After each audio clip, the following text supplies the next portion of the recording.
Días en este momento le damos gracias a Dios por la tecnología del siglo XXI que a través de todo el desarrollo que han tenido los países se han cumplido las profecías bíblicas, como en Mateo 24, que en los últimos días el Evangelio será predicado a todo el mundo y entonces vendrá el fin. Así que gracias al internet, que ahorita estamos en vivo, las redes sociales, YouTube, live stream, y estamos teniendo miles y miles y miles de visitas de personas que aman y están interesadas en la palabra de Dios. Bueno, abran sus Biblias en la segunda carta de Pedro, capítulo 3, versículos del 1 al 14. Segunda de Pedro, capítulo 3, del 1 al 14. El tema o el título de la conferencia de esta mañana se llama ¿Cómo vivir en los últimos tiempos? ¿Cómo vivir en los últimos tiempos?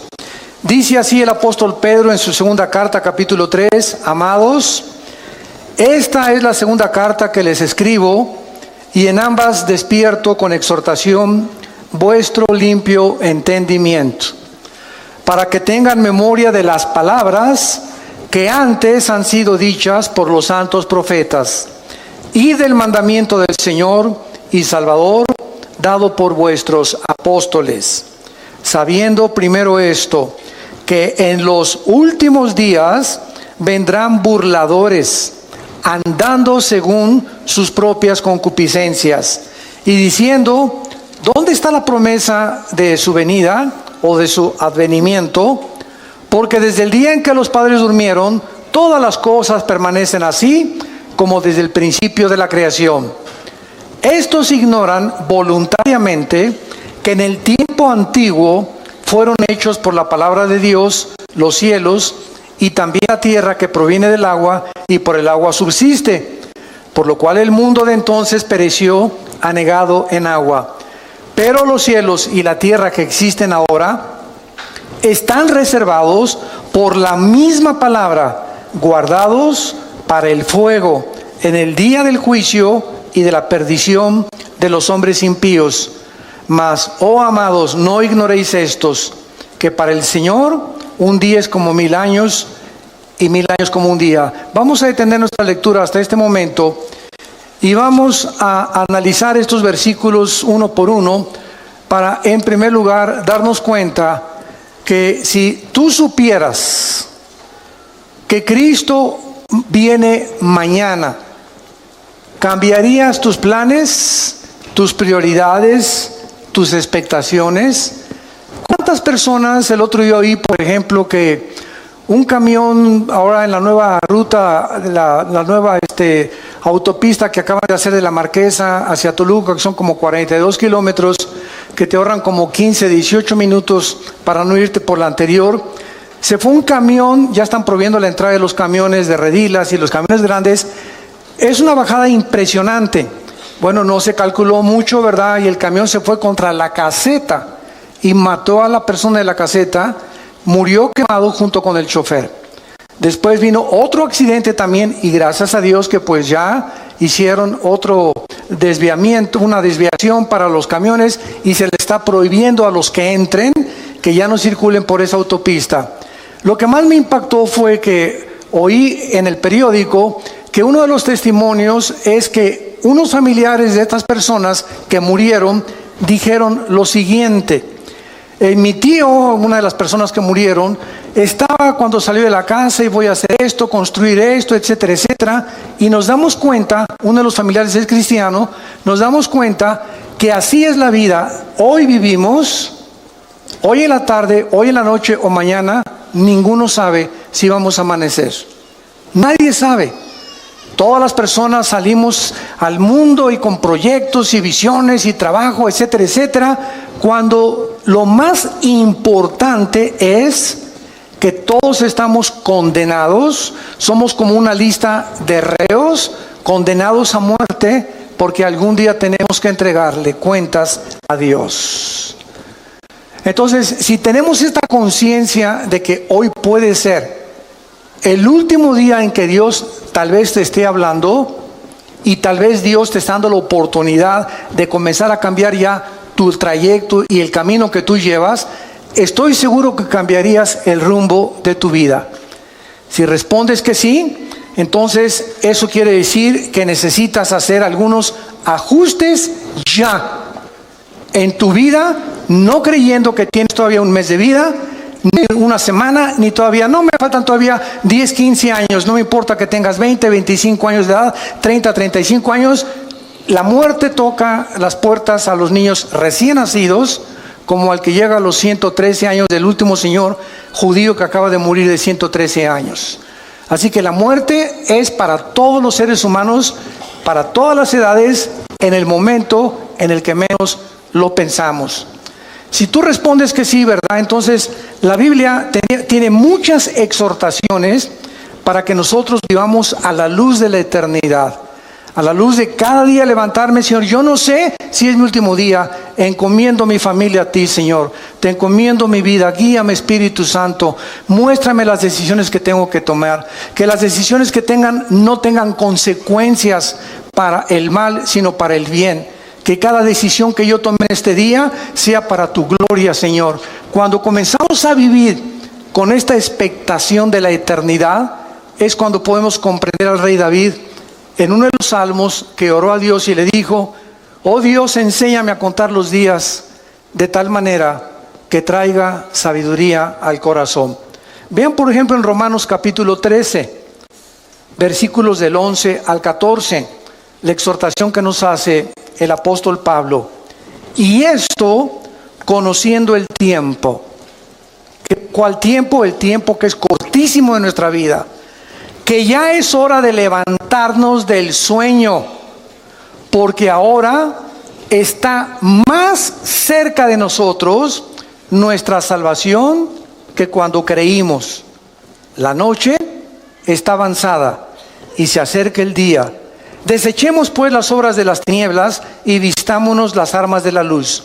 Andemos como de día, honestamente, no en glotonerías y borracheras, no en lujurias y lascivias, no en contiendas y envidia, sino vestíos del Señor Jesucristo y no proveáis para los deseos de la carne. Noten ustedes en el versículo 12 que la vida espiritual la compara el apóstol Pablo, guiado por el Espíritu Santo, con el día y la noche. Cuando llegan las 9, 10 de la noche, en el caso particular mío, yo a las 10:30 ya estoy roncando, ¿verdad? Tal vez 10:15, 10:30. Ya sé que es mi hora. Tengo esa disciplina de siempre tratar de dormirme a esa hora. Y ya llegan las 5, 5:30, levantarme, porque ya salió el sol y tu cuerpo se acostumbra, ¿verdad? El metabolismo a los horarios donde tú estás viviendo. Bueno, de la misma manera, ¿saben ustedes a qué hora de la noche nos encontramos ahorita? Nos encontramos en el punto más oscuro de la humanidad, donde un loco que se llama Kim Jong en Corea del Norte está amenazando bombardear la isla de Guam, donde hay 163,000 personas, más de 12,000 soldados norteamericanos estacionados. Está amenazando bombardear Alaska y Los Ángeles. Está amenazando lanzar bombas contra Japón. Ya ahorita comenzó la evacuación de Corea del Sur, porque Corea está dividida en el norte y en el sur. En el sur están completamente, no son comunistas. En el norte, este hombre Kim Jong de 33 años, ¿verdad? Un jovencísimo, el gordito que tienes ahí arriba de tu cama. Este hombre, ¿verdad?, está tratando de recuperar Corea del Sur, amenazar Corea del Sur. En Corea del Sur hay más de 17,000 Marines o marinos Estados Unidos, y tienen un sistema ahorita, gracias a Dios, ¿verdad?, como escudo contra misiles, pero misiles Hwang-2, que no son los grandes, que viajan a más de 6,000, 7,000 kilómetros de distancia. Entonces, el mundo está ahorita así en una expectación impresionante. Anoche oí un noticiero que investigaron a los habitantes de Guam. Guam es una isla que está como a 2,500 kilómetros de Corea del Norte, entre Honolulu y Japón, en medio casi de Indonesia, Filipinas. Y fueron a la isla, una isla preciosa, ni siquiera sabía que existía esa isla. En muchos mapas ni aparece. Entonces unas playas preciosas, pero está la estación más grande norteamericana de los portaaviones y de los aviones destroyers. Y comenzaron a entrevistar los periodistas a los habitantes de esta isla preguntándoles: ¿cómo viven ustedes ahorita que saben que ustedes van a ser el primer blanco de este señor que ya amenazó que esta semana manda 4 misiles alrededor de la isla? Y simplemente la pura radiación de esos misiles, aunque no tengan todavía cabezas nucleares, es peligrosísimo para los habitantes. Y el 80% de los habitantes contestaron: es que todos nos levantamos en esta isla sabiendo que es nuestro último día. No esperamos amanecer. Y si amanece, le damos gracias a Dios. Sabemos que en cualquier momento ya estamos, ahora sí que ya con esta amenaza de hace muchos años, desde los abuelos de este señor Kim Jong, que siempre amenazó destruir esa isla por odio a los americanos.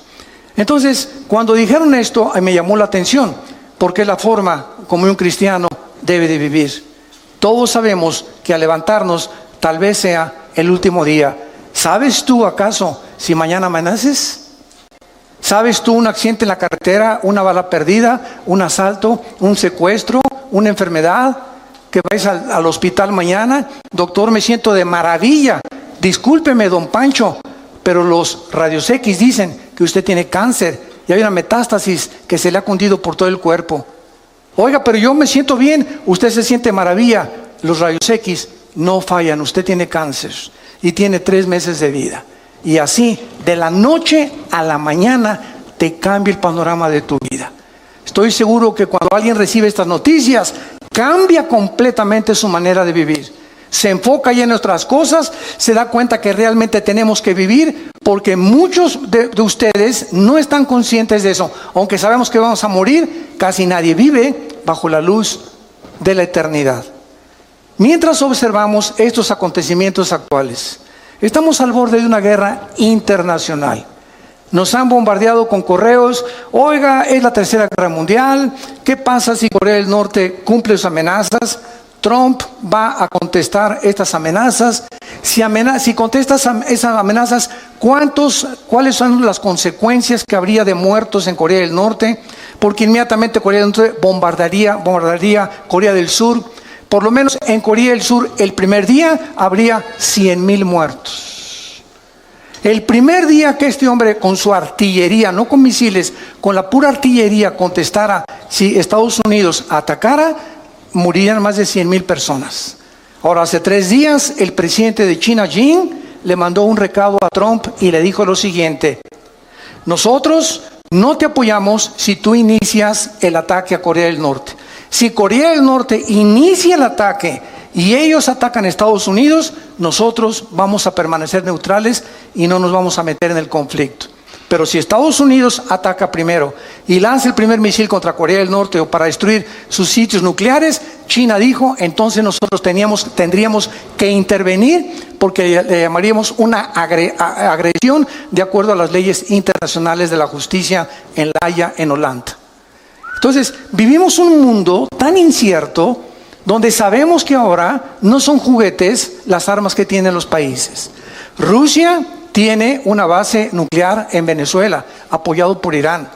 Rusia tiene bases navales en Siria y está defendiendo Siria junto con Irán y con Turquía para que Estados Unidos no entre al Medio Oriente otra vez. El Medio Oriente está siendo convertido en el Islam por el califato, donde esperan al Mahdi, al Mesías, que nosotros le llamamos Jesucristo. Y el Medio Oriente está como una olla hirviendo, sabiendo en la Biblia que ahí, en esta zona geográfica del Medio Oriente, estallará la tercera guerra mundial, que en Apocalipsis 16, del 12 en adelante, se llama el Armagedón. Entonces, santos de Dios, si estalla ahorita una guerra con Corea o con lo que sea, no es la tercera guerra mundial. Faltan 3 guerras. Una antes de que venga Cristo en el arrebatamiento, y va a haber 2 guerras o 3 a lo más durante el periodo de la tribulación. Simplemente en el 4º sello, Apocalipsis 6 del 5 en adelante, 1/4 parte de la humanidad va a morir. En la 5ª trompeta, 1/3 parte de la humanidad va a morir.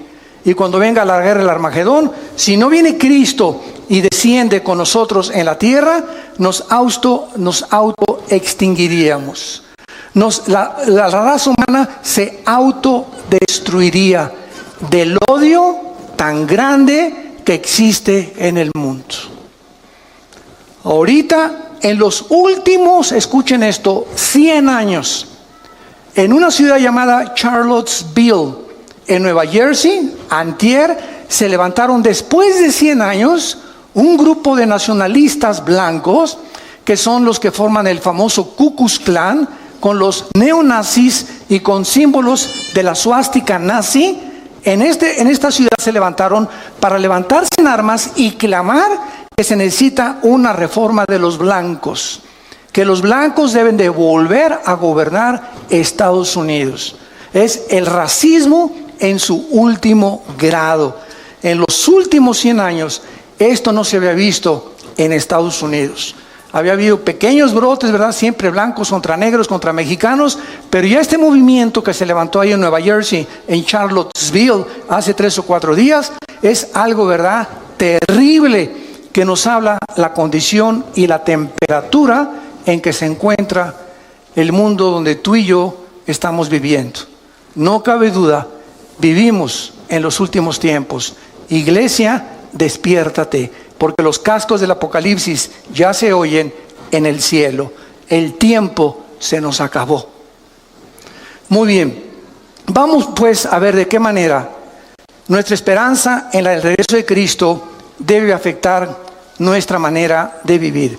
Regresemos a nuestro pasaje de 2 de Pedro, capítulo 3, y vayamos estudiando cada versículo. En primer lugar, aquí encontramos 3 líneas de pensamiento en el pasaje que acabamos de leer. 3 líneas de pensamiento a la luz de la realidad. Número 1, se nos exhorta en primer lugar cómo vivir en los últimos tiempos. Vivir a la luz de las promesas de Dios. Esta es la primera cosa que se nos aconseja, particularmente relacionadas las promesas con el futuro. Veamos lo que dice el versículo 1. Amados, esta es la segunda carta que les escribo, y en ambas despierto con exhortación, despierto vuestro limpio entendimiento, para que recuerden, para que tengan memoria de las palabras que antes han sido hechas por los santos profetas. O sea, tenemos que recordar, en primer lugar, viviendo en esta última generación, recordar las promesas que en el Antiguo Testamento se hicieron respecto al futuro que tú y yo actualmente estamos viviendo. Esto se refiere a todos los eventos futuros que se profetizaron en el Antiguo Testamento, como viene la gran tribulación, la segunda venida, la apostasía de la iglesia que ya estamos viviendo. Nunca la iglesia cristiana había sido bombardeada con tantas herejías, con tantas barbaridades que se están predicando y que se están enseñando en los últimos 30, 40 años. Es impresionante la cantidad de miles, ustedes no lo saben, miles de cristianos en Sudamérica y en Europa que dicen: no encontramos una iglesia con sana doctrina. Y están reuniéndose en sus casas, nos piden nuestros videos, nuestras enseñanzas a través de los CDs, etcétera, etcétera. Tenemos más de 3,725 reuniones en casas en Sudamérica que se están alimentando con el curso que tenemos de ITI, el Instituto Teológico Internacional que dirige mi hermano Alejandro, y se están alimentando de eso 1 hora diaria, y están juntándose en su casa porque no encuentran una iglesia de sana doctrina. Es impresionante. En una que les piden bolsas para vomitar, en otras que la cachetada del Espíritu Santo, el chicle del Espíritu Santo, la caída del Espíritu Santo, etcétera, etcétera, que si no hablas en lengua no tienes al Espíritu Santo. Bueno, es increíble a lo que la iglesia ha llegado. Y millones de cristianos, por no tener una vocación para estudiar la Biblia sistemáticamente por libros, etcétera, etcétera, caen en la trampa y se comen y son engañados con todo lo que oyen. Nunca corroboran si lo que les enseñan es lo que enseña la palabra de Dios. Tengan memoria que esto va a venir, no nos asustemos, como me dicen muchos pastores. Acabo de estar en Guatemala el último fin de semana, se celebró el 67 aniversario de Radio Cultural en Guatemala, en la ciudad, que es la estación de radio más prestigiosa en los últimos 100 años. Y esta radiodifusora celebró el 67 aniversario, me invitaron a compartir la palabra, y el sábado se unieron casi más de 1,700 pastores de diferentes naciones, de la ciudad de Guatemala, etcétera, etcétera. Y el domingo nos reunimos en el Parque Industrial y asistieron 18,000 personas. Entonces vemos nosotros que es una efervescencia de hambre de la palabra de Dios. Y cantidad de pastores me decían en Guatemala, hermano, es que necesitamos la sana doctrina, necesitamos regresar a las enseñanzas de la Biblia, a las enseñanzas que Cristo nos enseñó. Y yo el consejo que les daba es el siguiente: no se desilusionen, no se asusten. ¿Saben por qué? Porque Cristo nos los dijo. Cuando estas cosas sucedan, recuerden que yo se las dije antes. Entonces, esto tiene que suceder. No nos desilusionemos, al contrario, tiene que suceder. Y si sucede, es porque la Biblia es la palabra de Dios. Al contrario, esforcémonos, seamos valientes, echemos mano de la vida eterna. No perdamos la esperanza a la cual todos hemos sido llamados. Estemos firmes y constantes en la fe, sabiendo que nuestro trabajo no es en vano. Entonces, no es tiempo de ser cobardes, no es tiempo de, ya me voy, tú una bola de hipócritas, esto no es cierto. Estos son los perdedores, los que quieren ponerse hasta atrás del ejército y no quieren ocupar las primeras líneas de comandantes y generales del ejército de Dios. Es muy fácil irte hasta atrás y decir, ya no peleo, ya me quedo en la casa, esto no es cierto, qué fácil es eso. Y dicen Apocalipsis 21:8, los cobardes encabezan la lista de los que van al lago de fuego. Los cobardes, no los adúlteros, no los homosexuales, no las lesbianas, no los secuestradores. Los cobardes son los primeros que dice Cristo que va a juzgar. Muy bien, entonces todas estas profecías ya se han cumplido, y la exhortación es que mantengamos estas promesas en nuestra mente, porque las vamos a necesitar. Dice el versículo 3, sabiendo primero esto. O sea, ¿por qué necesitamos recordar estas promesas? Porque en los postreros días, que es la época que estamos viviendo, que actual es la Biblia, vendrán burladores, andando en sus propias concupiscencias y diciendo, ¿dónde está la promesa del Hijo de Dios? Siempre ha habido guerras, siempre ha habido terremotos, siempre ha habido maldad, siempre ha habido pecado, bla, bla, bla, bla, bla, bla, bla, bla. Y así tenemos ahorita un mundo impresionante.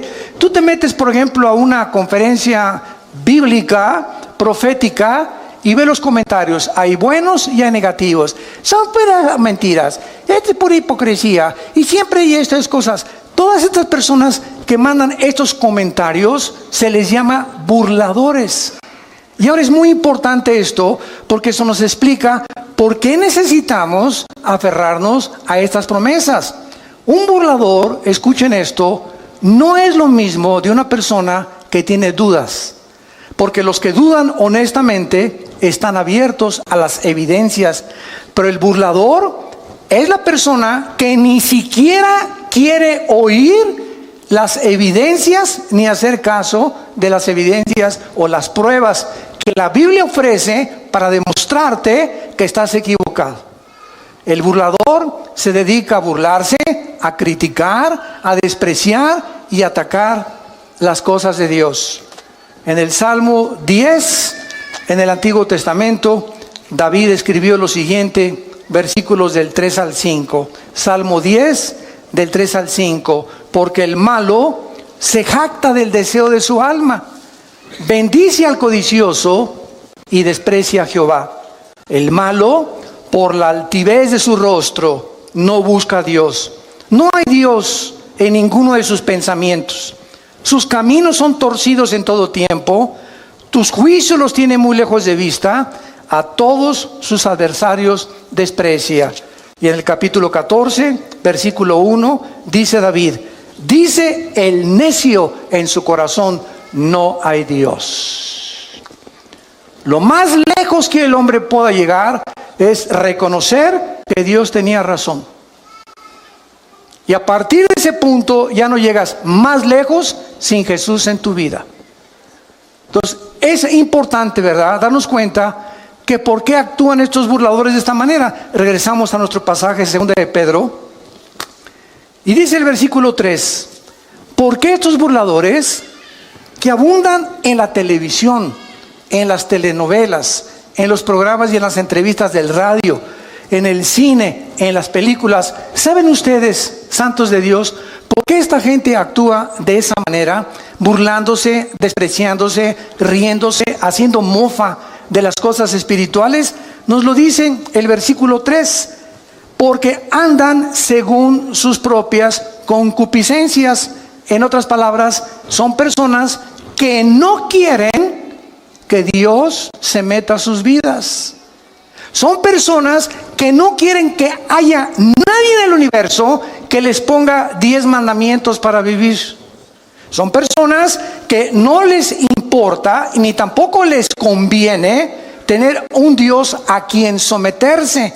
Ellos quieren andar. La palabra concupiscencia, apúntalo, significa pasiones sin control o deseos desordenados. No tengo ningún freno moral, me acuesto con el que sea, puede ser hombre, puede ser mujer, mujer con mujer, hombre con hombre, o puedo tener amante, puedo tener esposa, o me puedo acostar con mi novio o con mi novia. Son personas que no tienen frenos, están como caballos desbocados en la vida.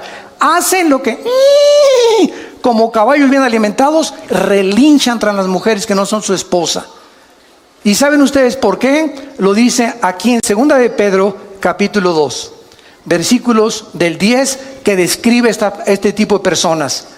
Y mayormente aquellos que, siguiendo la carne, andan en concupiscencia, o sea, en pasiones sin control e inmundicia, y desprecian el señorío, atrevidos y contumaces, no temen decir mal de las potestades superiores.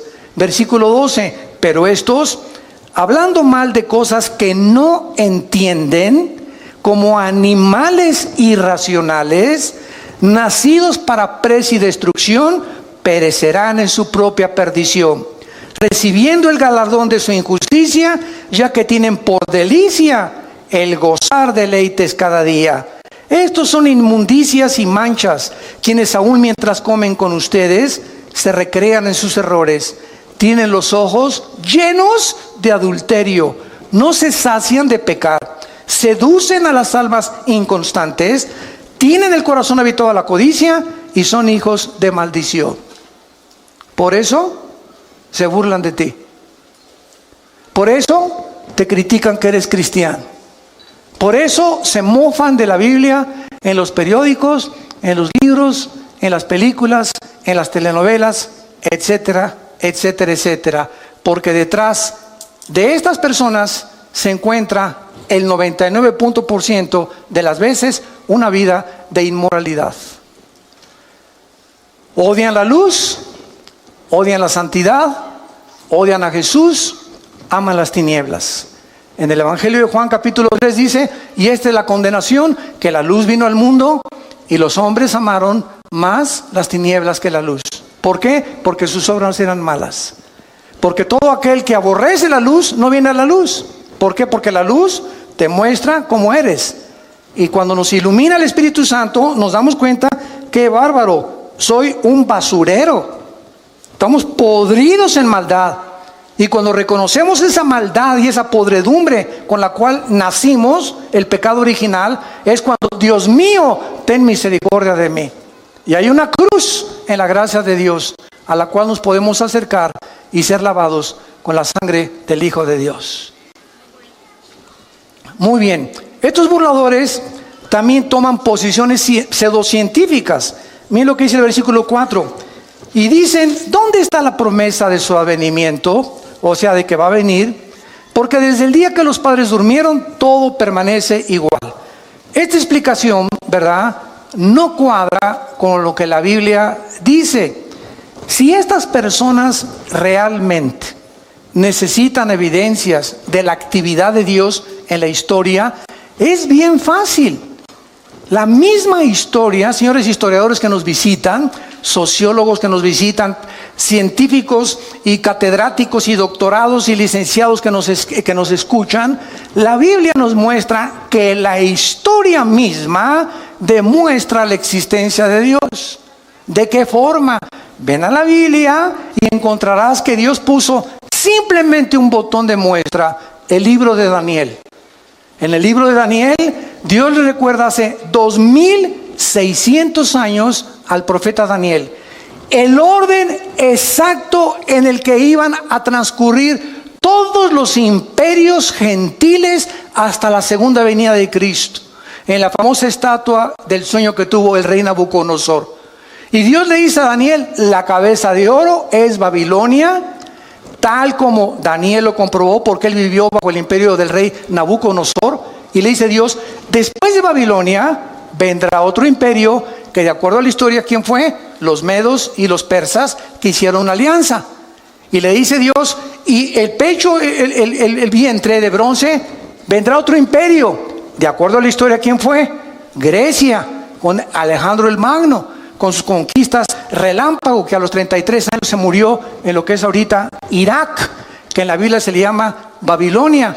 Y después le dice Dios, vendrá otro imperio, que fue el imperio romano. Y qué interesante, ahí se detiene la profecía y dice la Biblia que del imperio romano hasta la segunda venida de Cristo no habría otro imperio hasta que el anticristo unificara 5 naciones del oriente y 5 de Europa para formar la confederación política de los últimos tiempos.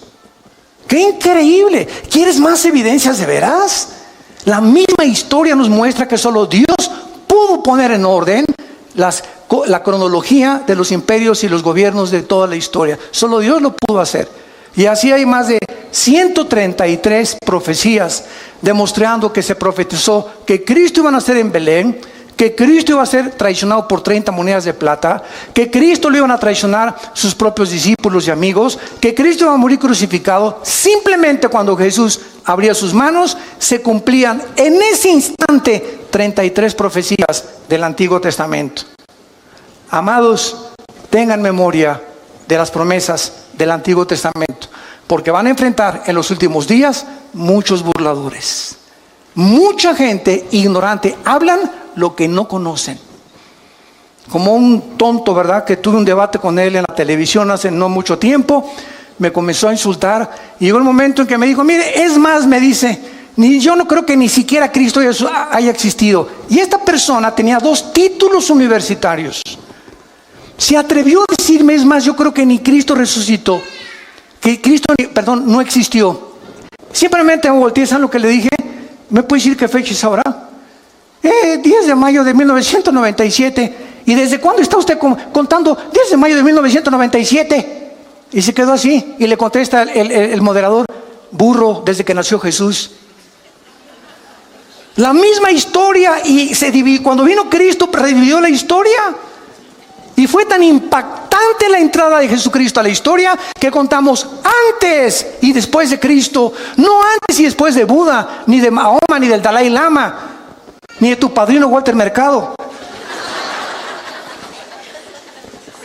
Fue tan impactante la entrada al escenario mundial del Hijo de Dios que la historia se dividió. Le dije, ¿desde cuándo cuentas 1997? Cabeza de ostión. Impresionante, hablan tantas barbaridades, tantas tonterías. Bueno, así es como está el mundo.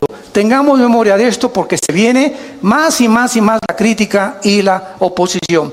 Entonces, como decíamos, también toman posiciones pseudocientíficas. O sea, hasta toman pasajes bíblicos para apoyar sus ataques y hacer sus argumentos disque más válidos. Simplemente estas personas les recordamos la historia y te contestan, ay, pues yo no había leído el libro de Daniel. Entonces no hables si no conoces lo que estás diciendo. Yo Yo no puedo tener un debate con un filósofo, por ejemplo, del tipo de Rousseau, o los que siguieron la filosofía de Rousseau, que el hombre es básicamente bueno. No puedo meterme a su ideología si no conozco lo que él me está presentando, porque al meterme yo en lo que yo no conozco, él me puede contraatacar, porque él sí lo conoce. Entonces, si yo tengo un debate con una persona, tengo que conocer sus debilidades de la ideología que me está presentando, combatirla y presentarle las mías. Y escuchen esto, el 90% de las veces que tú alegas con tu maestro de escuela, con un científico o con cualquier persona atea o agnóstica, no conocen la Biblia. No conocen más que son leyendas, esto y el otro, puras tonterías, pero nunca, jamás han checado ni estudiado de una forma sistemática las evidencias y sobre todo las profecías. Entonces, te hablan lo que nunca han oído. ¿Quién te lo dijo? Mi maestro en la preparatoria. ¿Quién te lo dijo? Mi maestro en la universidad. ¿Quién te lo dijo? Lo leí en la revista Duda. Con razón tienes las dudas que tienes, compadre. Vemos nosotros, ¿verdad? Claramente que cuando leemos, por ejemplo, el libro del Génesis, miren, ya sin ir tan lejos, por el amor de Dios, Virgen del Socorro. Hasta 1860 se descubren las leyes de la herencia por Gregorio Mendel. Hasta 1860 se descubren las leyes de la herencia por Gregorio Mendel. Cuando comienza a hacer experimentos con chicharitos y se da cuenta que hay algo que se transmite y que se hereda. Y ahí se paró la investigación y tuvieron que pasar casi 100 años hasta 1954, el siglo pasado. En 1954 le dan el premio Nobel de Medicina a Dr. Watson y al Dr. Samuel Crick, porque descubren la hélice del ADN, del ácido desoxirribonucleico. Hasta 1954 los investigadores comienzan a penetrar en el ADN y a descubrir que en cada una de las células que tiene el cuerpo humano y todas las cosas vivientes que existen, el cuerpo humano tiene trillones de células. Y en cada célula que tenemos, escuchen esto, en cada célula hay 500 enciclopedias británicas escritas. ¿Me escuchaste? La información que tiene el ADN en cada célula equivale a 500 enciclopedias británicas. Con 4 letras nada más. Y en esa información inteligente que cada célula tiene, está escrito tu color de ojos, tu color del pelo, mi color de piel, nuestra estatura, todas las características que tenemos y venimos heredando desde Adán y Eva. Abuelos, bisabuelos, tatarabuelos, todo se encuentra en cada célula. Entonces, el ADN y el código genético que tengo yo en mis células, le sacan una a Chita, y cuando examinan el ADN de Chita, no corresponde al ADN que yo tengo. ¿Qué significa esto? Que cuando se mezcla un perro con un gato, un burro con un caballo, un león con una cebra, el ADN impide a través de los aminoácidos de la biología que haya una mezcla de especie contra especie, porque entonces se rompe el patrón que Dios estableció desde el Génesis, como lo vamos a ver, capítulo 1, versículos 12 y 13, que todo tiene que ser de acuerdo a su género y a la forma en la que tienen ellos su desarrollo, como las frutas, los animales y nosotros los seres humanos. Cuando se cruzan dos especies, nacen híbridos. Cruza un caballo con una burra, ¿y qué nace? Una mula. Y cuando la mula la quieres volver a cruzar, no puedes porque es híbrida. Se rompió las leyes escritas casi 4000 años antes que Gregorio Mendel, papá. Miles de años antes que los científicos descubrieran que la sangre es la que produce el cuerpo humano y que la vida está en la sangre, y cuando se descubre la circulación de la sangre, la Biblia lo decía 3000 años antes. Antes que se descubriera la proliferación bacteriológica en el mundo, de que si tú haces popó en la calle, o un perro hace pipí, o tu hijo hace pipí en la banqueta, o un perro, aunque el mundo es invisible, todas las bacterias, ¿verdad?, se elevan, y las amibas y todo, y la puedes tú respirar y te pueden entrar a tu organismo. Miles de años antes de que se descubriera que existen bacterias invisibles, hasta que se descubrió el microscopio, Dios le dijo a Moisés: Moisés, dile a la gente en el libro del Éxodo que cuando hagan popó, excremento, lo entierren y lo tapen. Dios comenzaba a dar las leyes de la higiene antes que la ciencia las descubriera. Y así podemos seguir con cientos de ejemplos, evidencias históricas, evidencias de higiene, evidencias biológicas, genéticas, arqueológicas, químicas, del área de la disciplina que tú quieras. La Biblia es la palabra de Dios. Los cielos pasarán, pero esta palabra permanecerá para siempre.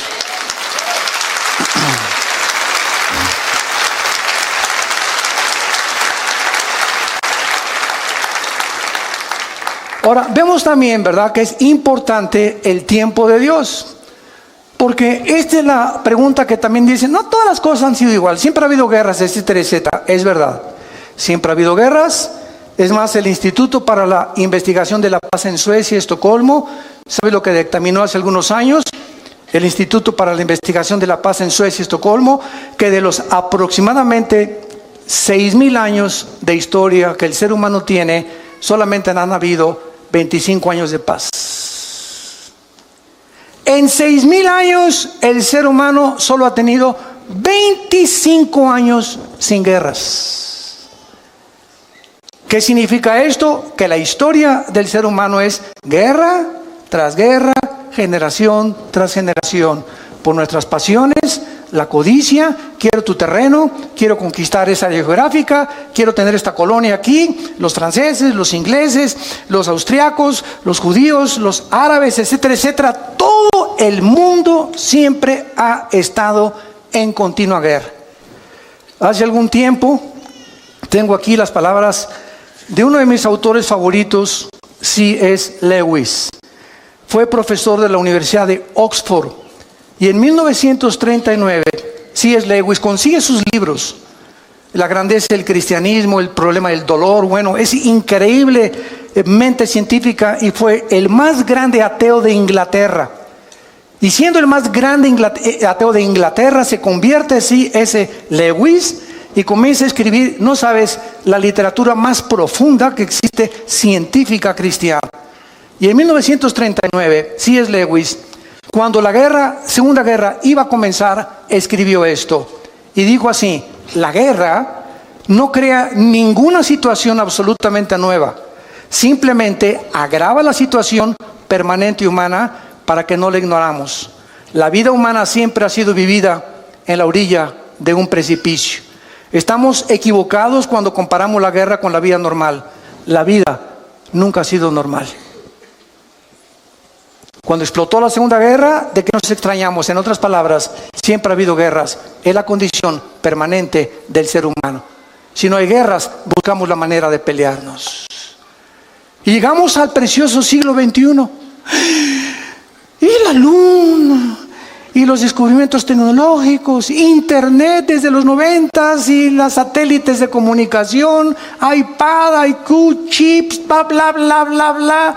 Aladín de la lámpara maravillosa. El ser humano ha llegado con la tecnología, etcétera, etcétera. Y ayer acabo de leer las últimas palabras del fundador de Apple, Steve Jobs, que muere de cáncer antes de los 50 años. A los 40 años llegaron con Steve Jobs y le dijeron: el fundador de Apple, de las compañías más prestigiosas que cualquiera pudiera decir, yo quisiera poder llegar a los descubrimientos y una multimillonaria fábrica y productora de los artículos que conocemos actualmente en el mercado. Y cuando tenía 40 años, Steve Jobs le pronosticaron cáncer y le dijeron: cúrate por medios científicos, y dijo que no. Él quería que lo curaran los hindúes con magia, y entró en el área del ocultismo. Y antes de morir, él dijo, ¿verdad? Lo que he descubierto antes de morir es que no he disfrutado nada. Lo más precioso de la vida es tu familia. Disfruta tu familia. Es el tesoro más grande que podamos nosotros tener. Nunca mencionó a Dios. Murió como un palillo el pobre hombre en un hospital sin haber jamás podido disfrutar su dinero, y los últimos 7 años murió con una neurosis excesiva donde explotaba y se enojaba y corría a todos sus empleados porque la mosca voló. Qué vidas tan trágicas de personas que alcanzaron el éxito pero se dieron cuenta que sin Dios nos echa a perder la vida por la maldad con la cual nacimos y porque enfocamos nuestros talentos y nuestros dones en cosas que no tienen permanencia eterna. Entonces, el tiempo es importante, como cuando comenzamos esta conferencia. Tú no sabes si mañana vas a morir. Tú no sabes si esta tarde te ha hablado Dios por última vez en tu vida. No lo sabes ni lo sé yo. Y ante la luz y la expectación de estas cosas, analicemos nuestra vida si estamos en la fe. Examinémonos realmente si realmente tenemos a Cristo como nuestro Salvador, si estamos caminando con Él. Hace algún tiempo, les conté una vez, estaba ya a la salida de un desayuno en México y me alcanza en el elevador un señor y me dice: oiga, usted es el que acaba de exponer la conferencia, a sus órdenes. Le dije. Me dice: usted debe saber muchas cosas, ¿verdad? Usted es teólogo. Le dije: sí, efectivamente, tengo 2 doctorados y una licenciatura en teología. Me dice: bueno, pues con esos títulos que usted tiene, me puede responder esta pregunta. Le dije: dígame usted, ¿por qué Dios no mata al diablo? Y me dice, no se quedó ahí, y me dice: porque Dios es todopoderoso, ¿verdad? ¿Qué dice usted? Amén, amén, Dios es todopoderoso. Entonces, si Dios es todopoderoso, ¿por qué no mata al diablo? Y déjame decirle antes que me conteste, y si no lo mata es porque no es misericordioso ni es amor. Fíjense usted la pregunta que me hizo, ¿no? Entonces yo le contesté, le dije: dele gracias a Dios, porque si Dios acabara con el mal ahorita, comenzaría con usted.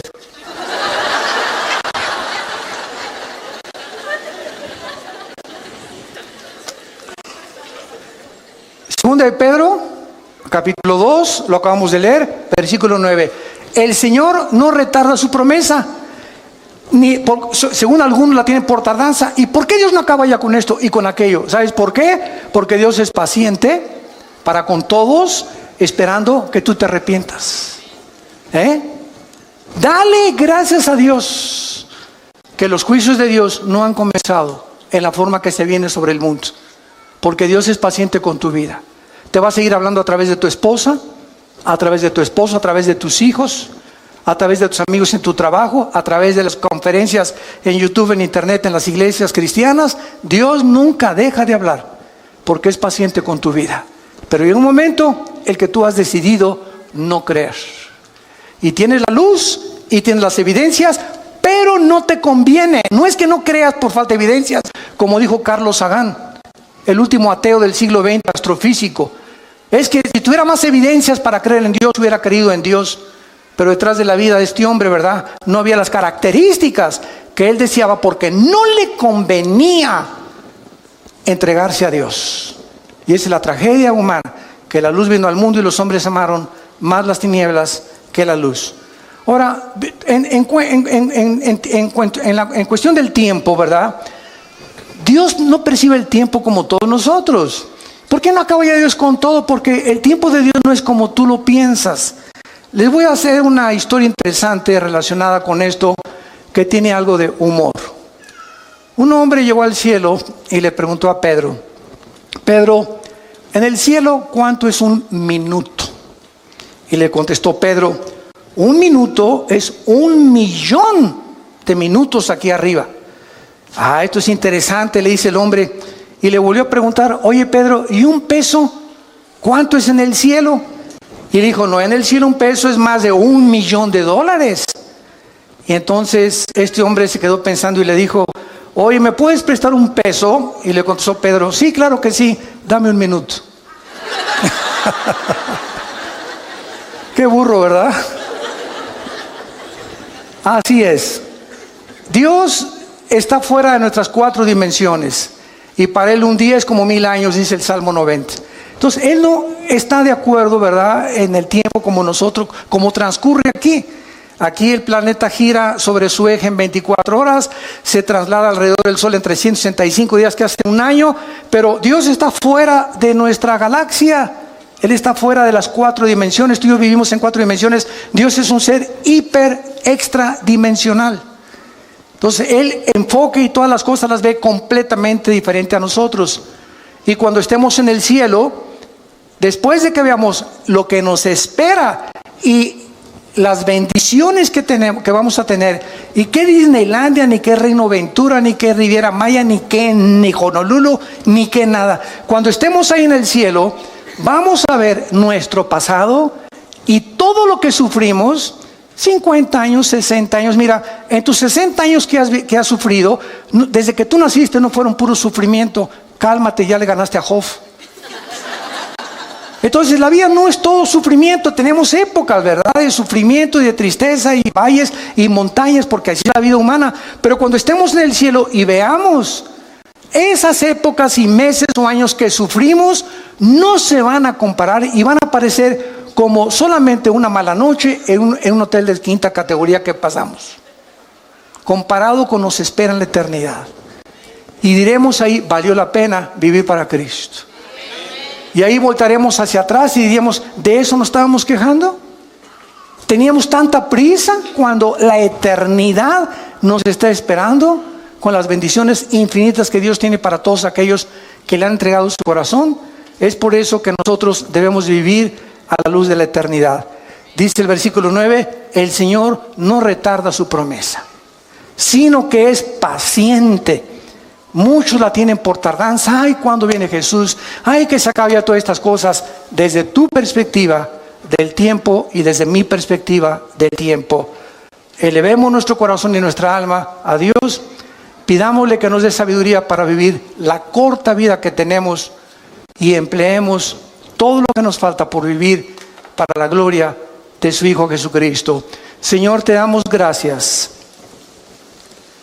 porque desde el principio nos llamaste y nos escogiste para la salvación, mediante la santificación en el Espíritu Santo, por la fe en la verdad.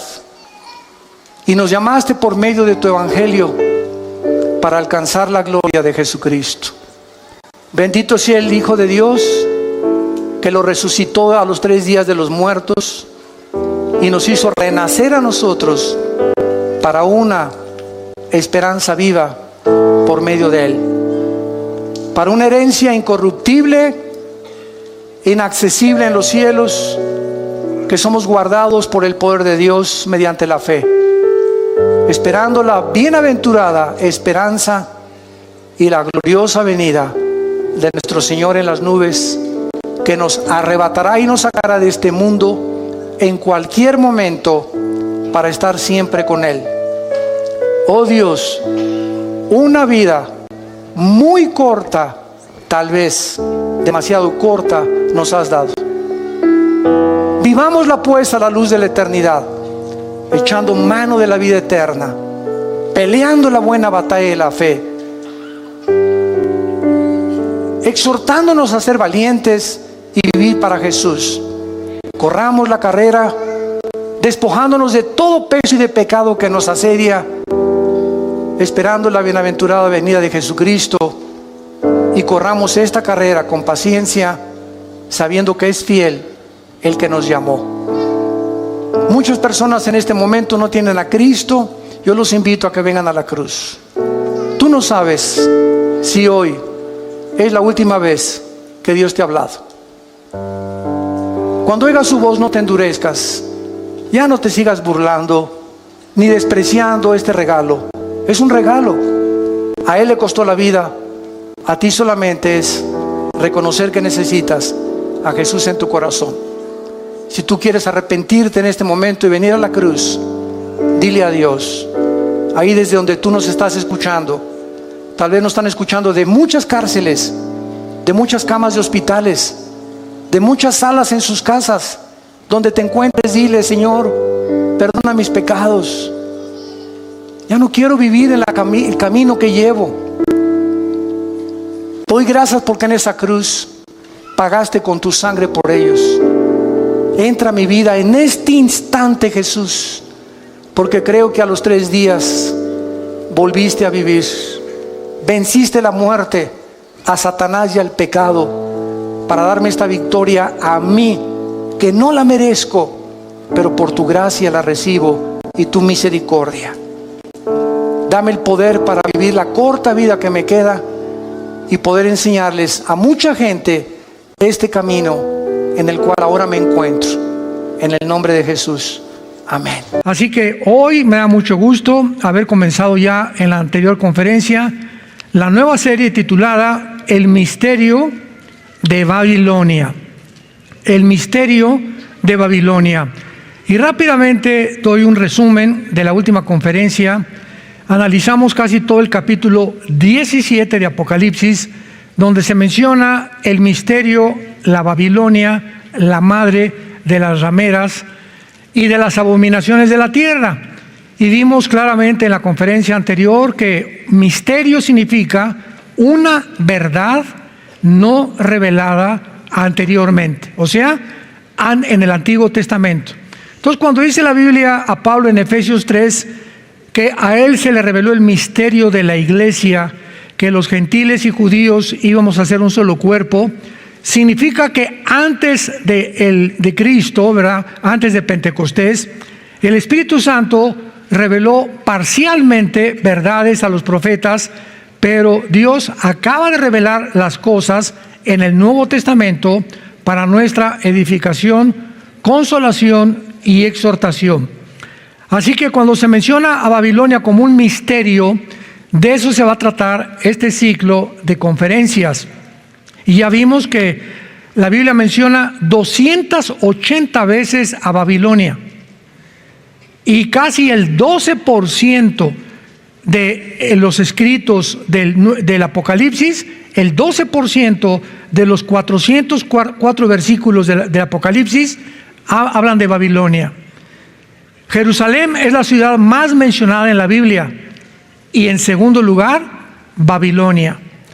Así que desde esta perspectiva nos damos cuenta que Babilonia ocupa un lugar preponderante en las profecías de los últimos tiempos, porque tanto el Apocalipsis como desde el principio del Génesis vemos Babilonia. Vamos a ver ahora cómo fue fundada, cómo se levantó en la Torre de Babel, cómo tuvo su clímax con el rey Nabucodonosor, y desde hace casi 2500 años que parece que permanecía en la oscuridad, y vuelve otra vez en el Apocalipsis a resurgir como un sistema religioso basado en una ciudad. Ya vimos qué ciudad es esta, y en el capítulo 18 Apocalipsis como el centro comercial del futuro del mundo, y aquí sí, sin lugar a dudas, en la nación de Irak, porque Irak ocupa geográficamente la Babilonia del Antiguo Testamento,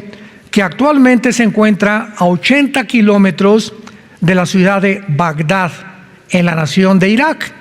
Pero de acuerdo a la Biblia va a ser reconstruida para convertirse en el centro comercial del anticristo y del mundo entero. Eso fue lo que tratamos en la conferencia anterior, pero con muchos más detalles.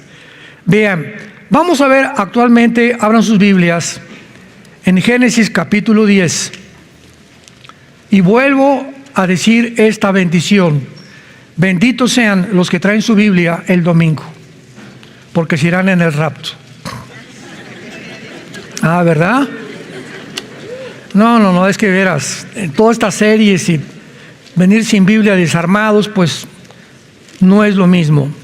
Muy bien, en el capítulo 10 del Génesis encontramos la descripción de esta misteriosa Babilonia religiosa, política o una mezcla de las dos, que desde hace 6,000 años, más bien podríamos decir 4,500 años o 4,000 años antes, más o menos, de 3,500 años para ser seguros, porque de Adán al diluvio a Noé hubo 1,500 años aproximadamente.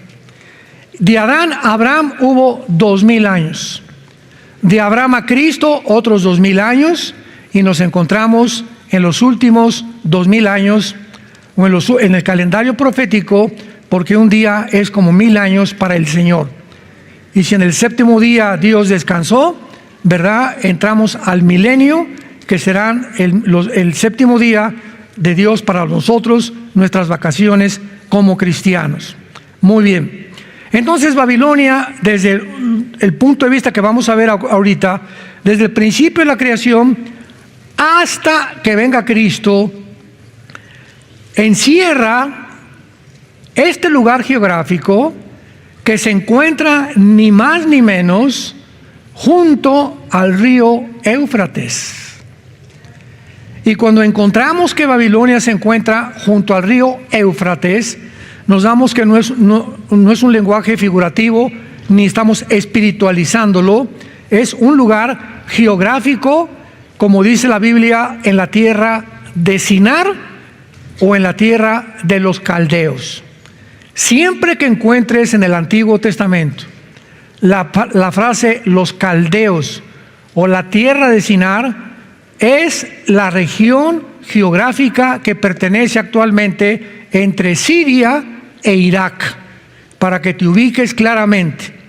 Entonces, cuando vea la tierra de Sinar, Babilonia, la tierra de los caldeos, estamos hablando de la zona que se encuentra en la nación de Irak. Y a través de todos estos años, Satanás, primera de Juan 5:19, que tiene el control del mundo entero y a quien Dios le ha permitido ciertas libertades como la criatura espiritual más perfecta, más sabia, más inteligente, el estratega de los estrategas, ni querubines, ni serafines, ni ángeles, nadie más que Jesucristo tiene el poder, la sabiduría, la inteligencia, las estrategias que tiene el Lucifer o la serpiente antigua. Entonces, es lógico que cuando Dios crea al hombre a nuestra imagen y semejanza, se puso celosísimo, y atacó inmediatamente a la primer pareja que Dios creó, Adán y Eva. De ahí en adelante hay una promesa que se da en Génesis 3:15 que dice así: la semilla tuya, Satanás, va a herir en el calcañar a la semilla de la mujer, y la semilla de la mujer te va a herir en la cabeza, o sea, te va a dar el golpe final. Sabemos que la semilla de la mujer es Jesucristo, lo dice claramente Gálatas capítulo 3, y la semilla de Satanás, ¿quién será? Lo más interesante de esto es que la palabra semilla en el original hebreo es la palabra sera. Apúntalo ahí en tu Biblia, Génesis 3:15, semilla sera, con Z, que significa esperma. Esperma. Entonces, a través del esperma de la mujer, un momentito, ¿la mujer no tiene esperma? La semilla, que también se traduce sera como semilla, esperma o descendencia y linaje, la tenemos nosotros. Nosotros ponemos la semilla en la mujer, y la mujer es la recipiente de la semilla, y los 23 cromosomas que le di a mi esposa cuando tuvimos nuestros hijos se juntaron con los 23 cromosomas de los cromosomas XX de mi esposa, y se formó un cigote, ¿verdad?, de 46 cromosomas para formar realmente el primer embrión. ¿Quién es un embrión? La unión de 23 cromosomas del hombre, de 23 cromosomas de la mujer, para poder, ya fecundado el óvulo de la mujer o fertilizado, se forma este embrión. Y en el Salmo 139 dice David: tu embrión vieron mis ojos. O sea, hay un debate, ¿cuándo comienza la vida? Y ya saben ustedes las nuevas leyes en Europa, ¿verdad? Que se puede matar a los niños hasta el primer mes de nacidos. O sea, primero en el vientre, el aborto, pero ahora si nace un niño y no pasa de un mes y la mamá no lo quiere, lo puede matar a los 20 días o a los 25 días o a los 30 días. Se llama infanticidio. Entonces, ahí en el embrión se encuentra toda la información genética de lo que tú y yo vamos a hacer. Potencialmente ahí somos seres humanos. No a los 3 días, no a la semana, en el momento de la fertilización es Dios, Salmo 139, el que da la vida al embrión. Ahí el espíritu entra, el alma la heredamos a través de la sangre de nuestros papás o de nuestras mamás, de esposa, esposo, etcétera, etcétera, pero la vida la da Dios. Entonces, esto es muy importante porque si el esperma no está en la mujer, porque dice la Biblia, hace miles de años que María, se refiere a María, ¿verdad?, iba a tener un esperma que iba a ser el Hijo de Dios. Bueno, porque hasta 1954, señores ateos que nos visitan y que nos ven allá por la televisión, ¿oíste? Hace más de 4,000 años, 3,500 años, la Biblia profetizó exactamente lo que hasta 1954 se descubrió por los doctores Crick y Watson, la molécula del ADN, el ácido desoxirribonucleico, que es la información que los billones de células que tenemos todos, en cada célula se encuentra un código genético que solamente Dios conoce cómo descifrarlo y que ahora los científicos están tratando de mejorar o pasar a una fase más elevada de la evolución para crear un ser humano más grande que el que evolucionamos a través del transhumanismo y la manipulación genética y la tecnología. Entonces, ¿qué es lo que estaba diciendo Dios hace miles de años? Que el Mesías prometido en la semilla de la mujer no tiene semilla, iban a nacer milagrosamente. Y ya lo entendemos porque José y María no tuvieron relaciones sexuales. ¿Por qué? Porque el cromosoma Y que tienes tú como hombre y que tengo yo y que las mujeres no tienen. Así que si tú dices que no eres hombre y eres otra cosa y te haces un examen de sangre y tienes cromosoma Y, eres macho camacho. Entonces, si tú niegas tu género, lo único que estás haciendo es que tienes tornillos flojos aquí. Tu problema no es físico, es mental. Demonios han convencido en tu mente que no eres lo que Dios te creó. Entonces, ¿por qué María y José no podían tener relaciones? Porque José traía infectado el cromosoma Y desde Adán. Romanos 5:12. Así como el pecado entró al mundo por un hombre y por un hombre entró la muerte pasó, la muerte se transmitió, la muerte a través de una herencia desde el huerto del Edén fue pasado como un virus a toda la humanidad y todos los hombres traemos el cromosoma Y infectado. Si José hubiera tenido relaciones con María, el Mesías hubiera nacido híbrido. No hubiera sido posible o hubiera nacido con pecado. Pero al poner Dios el cromosoma Y en María, fue lo que el Espíritu Santo, Gabriel le dijo a María: María, no temas, vas a ser mamá. Y el santo ser que van a nacer dentro de ti no es obra de José, ni a Cancún se han ido de vacaciones. Va a ser obra y gracia del Espíritu Santo, y el Espíritu Santo te engendrará dentro de ti para que nazca, porque el Mesías tenía que ser varón. Por eso tenía que ser de José, pero José no podía infectar a María. Entonces Dios interviene milagrosamente, Él pone el cromosoma Y en María y Cristo nace sin la infección que transmitimos a través de la herencia y de la genética. Todo estaba perfectamente profetizado y dicho, y Satanás se enoja y dice: yo tengo que hacer algo, voy a comenzar a desarrollar un plan. Y lo primero que lo vemos es en Génesis 6, cuando los ángeles bajan, embarazan a mujeres y producen híbridos de 4 o 5 metros de estatura, llamados los Nepilim, gigantes, que tenían 12 dedos en las manos, 12 dedos en los pies, de acuerdo a 2 Samuel capítulo 21. Y vemos que estos gigantes, estos monstruos se constituyen en enemigos de Israel y se paran en la frontera de Canaán y no dejan que los judíos entren a Canaán, porque impedían que poseyeran la tierra que Dios les había dado. Entonces estos gigantes fueron exterminados. 1000 años vivieron aquí en la tierra estos gigantes. Y vemos nosotros ahora cómo la arqueología, la paleontología moderna, ha comenzado a descubrir y a publicar huesos que están encontrando, escuchen, que tenían prohibido los científicos ateos del siglo XX, porque si descubrían que había huesos de 2 o 3 metros y que había gigantes, pues entonces el hombre de Neandertal, el hombre de Pekín, el hombre de Piltdown y todos los fraudes intelectuales que venimos de Chita, que venimos de los changos, de los simios, que venimos de los animales, echaría abajo completamente la evolución.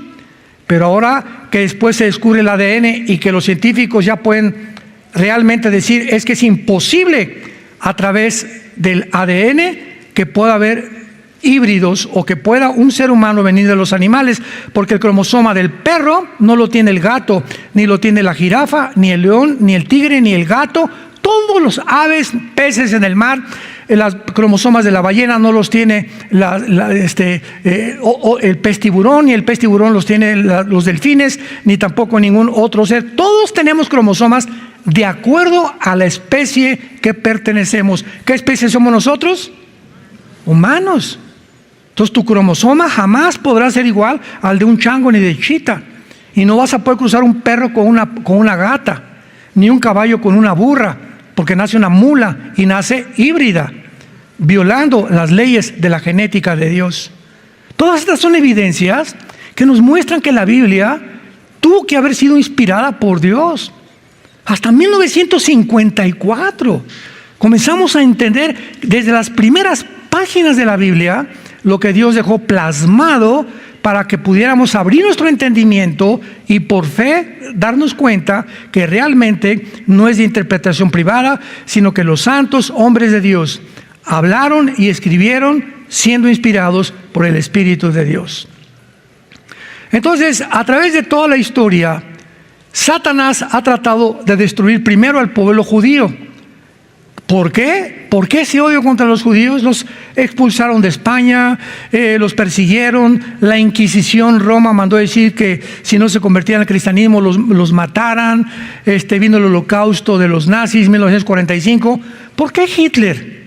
Pregúntate esto, si tú eres historiador o politólogo, ¿por qué Hitler, teniendo enfrente a Stalin como enemigo, a Inglaterra y Estados Unidos como enemigo, por qué se voltea contra un pueblo étnico sin pistolas, ni municiones, ni resorteras tenían, llamados los judíos, y se olvida de los verdaderos enemigos que tenía, con los que estaba peleando, Segunda Guerra Mundial, y se le mete en la cabeza crear campos de concentración y acabar con todos esos? Nadie había planeado un golpe de Estado contra él, nunca se levantaron en armas en contra de él, comenzó a asesinarlos y la pregunta es, ¿por qué? ¿Cuál era el odio que guió a Hitler a asesinar a más de 6 millones de judíos? Arrancarle los dientes, Mengele, su doctor, hacer experimentos con las mujeres embarazadas, con los niños, sacándole los ojos, los dientes, tratando de crear monstruos, abriéndolos. Ya era algo diabólico. Ningún historiador, ningún geólogo, ningún antropólogo ha podido descifrar por qué Hitler, qué guió a Hitler. Ese odio por los judíos lo encuentras en la Biblia. No lo encuentras en el Ramayana, ni en el Popo, ni en los Vedas, ni en el Tripitaka de Buda, ni en el Corán de los musulmanes. No lo encuentras en ningún libro que se considera religioso, más que en las Sagradas Escrituras. La Biblia nos da la respuesta de todo lo que la historia ha atravesado y lo comenzamos nosotros a entender por la revelación de los apóstoles y del Señor Jesucristo. Entonces, a través de toda la historia, Satanás creó, como lo vamos a ver en la Torre de Babel, se levanta, vamos a acabar aquí en Génesis 10.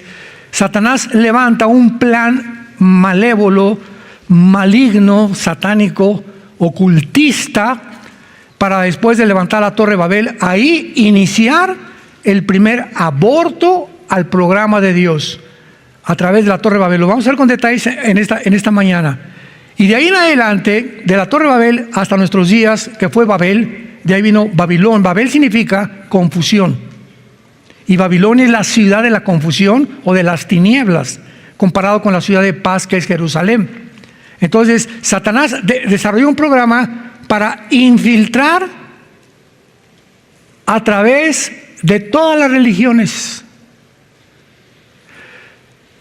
de todas las sociedades secretas.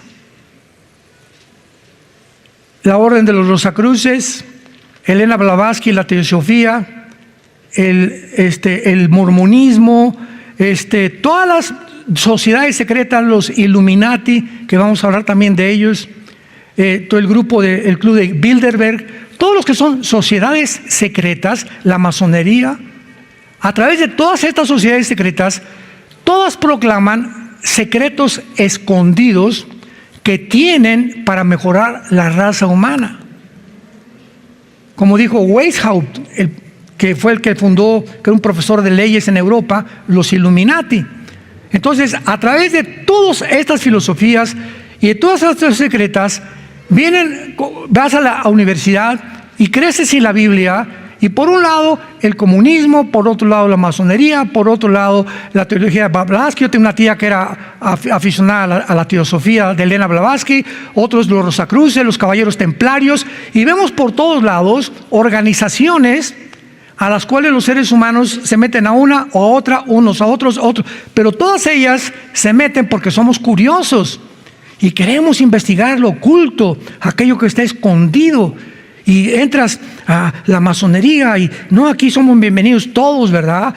Primero, segundo, tercero, hasta el séptimo grado. No, aquí todos los dioses son iguales, te respetamos tu religión, pero pasa el 13º o 14 grado y te vas a dar cuenta que no es verdad. Y esto se encuentra en la enciclopedia de la masonería, por el amor de Dios. No tengo que decirlo yo. Yo tengo una conferencia, la pueden encontrar, la masonería y la Biblia, donde explico claramente su origen, etcétera, etcétera, en Inglaterra, en Escocia, bla, bla, bla, y todo lo que significa, pero todos se llaman sociedades secretas. Y detrás de todo esto se encuentra Babilonia, que significa confusión. ¿Qué quiere Satanás? Confundirnos a todos los seres humanos. Esta verdad, y hace 2000 años, pisa el mundo Dios en la carne llamado Jesucristo y manda un mensaje al mundo: yo soy la verdad, yo soy el camino y yo soy la vida. No tienes que estar confundido más. Yo soy eso que tú estás buscando en el ocultismo, en la filosofía, en la política. Yo soy. Yo recuerdo, yo pertenecía al Partido Comunista Mexicano antes de ser cristiano, y era ateo. Me decepcioné de mi religión, de la religión, pero jamás me presentaron a Cristo. Tenía una religión que además ni siquiera fui a ella, ni asistí a ella tampoco. Pero cuando me encontré con Jesús me di cuenta que era lo que yo estaba buscando en mis filosofías, en Lox and Rampa, el cordón de plata, la masonería, el comunismo, esto y el otro, y por todos lados busqué en mi juventud, hasta que cuando encontré a Jesús, supe que Él era para lo cual yo había nacido, para lo cual había sido creado, y supe fuertemente, profundamente, que no quería saber nada más que conocerlo a Él y seguirlo a Él. Llevo 46 años siguiendo a Jesús.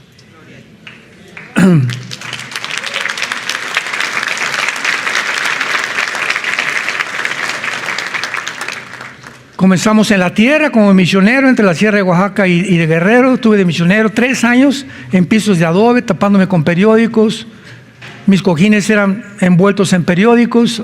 Tuve malaria, tuve dengue, tuve todas las enfermedades sabidas y por haber. Yo creí que me iba a morir. Y le dije: Señor, pues si quieres que sea misionero, aquí me quedo. Pero a través de todo, o sea, comenzamos desde abajo. Bueno, cambiamos a Acapulco, comencé con estudios bíblicos, llegamos a México, una iglesita, comenzamos en las casas, etcétera, etcétera. Y hasta ahorita, este año, cumplimos 46 años de predicar el glorioso evangelio de la gracia de Dios a las naciones del mundo. Génesis 10, versículo 8. Cus engendró a Nimrod. ¿Quién es Cus? Hijo de Canaán, uno de los 3 hijos de Noé. ¿Se acuerdan? Que Noé tuvo 3 hijos cuando tenía 500 años, que fueron Jafet, Sem y Canaán. Y de estos 3 hombres, toda la raza humana desciende, de acuerdo a la Biblia. Toda la raza humana desciende de los 3 hijos de Noé. Dice Génesis 10, 31 y 32. Estos fueron los hijos de Sem, por sus familias, lenguas, en tierra y naciones. Estas son las familias de los hijos de Noé, por sus descendencias, en sus naciones, se esparcieron las naciones en la tierra, y después vino el diluvio. Entonces, Jafet es el padre de los anglosajones. Él pobló lo que es el continente europeo, Jafet. Los semitas, o de Sem, desgraciadamente hay una palabra que se llama antisemitismo, que está relacionada con odio a los judíos. Pero espérame tantito, los árabes también son semitas. Árabes y judíos son semitas, descienden de Sem. Y todo lo que es Asia Menor y el Asia Central son semitas. Y todos ellos que fundaron el continente asiático, ¿verdad? O todo lo que es el Asia Menor y el Asia Mayor, entraron después por el estrecho arriba de Alaska y entraron a Alaska y comenzaron a poblar Estados Unidos. Los cherokees, los sioux, los apaches, todos estos indígenas vienen de allá del Asia con las mismas facciones que los aztecas, los tlaxcaltecas, los chichimecas, los toltecas, etcétera, que los aucas de Ecuador y todo el continente americano donde tú y yo vivimos. Realmente los fundadores fueron indígenas que venían del Asia. Llegaron los españoles después, ¿verdad? Año 1500, 1400, Cristóbal Colón 1495 descubre América, bueno, es lo que dicen los historiadores, y llegan por acá, se mezclan con las indígenas, producen la raza mestiza, blancos mezclados con morenitos, etcétera, etcétera, y así vemos que todo el continente americano es poblado con una mezcla de europeos, con gente nativa, y Argentina se mantiene sin indígenas, y el 80% en Argentina son europeos, italianos, alemanes, franceses, españoles, etcétera, etcétera. Por eso casi no hay indígenas en Argentina. Entonces, esta es la forma que exactamente la geología, la antropología, la paleontología nos describe, es como la Biblia lo dijo con cientos de años de anticipación. Entonces, ¿quién era Nimrod, el que fundó Babel? Cus engendró a Nimrod.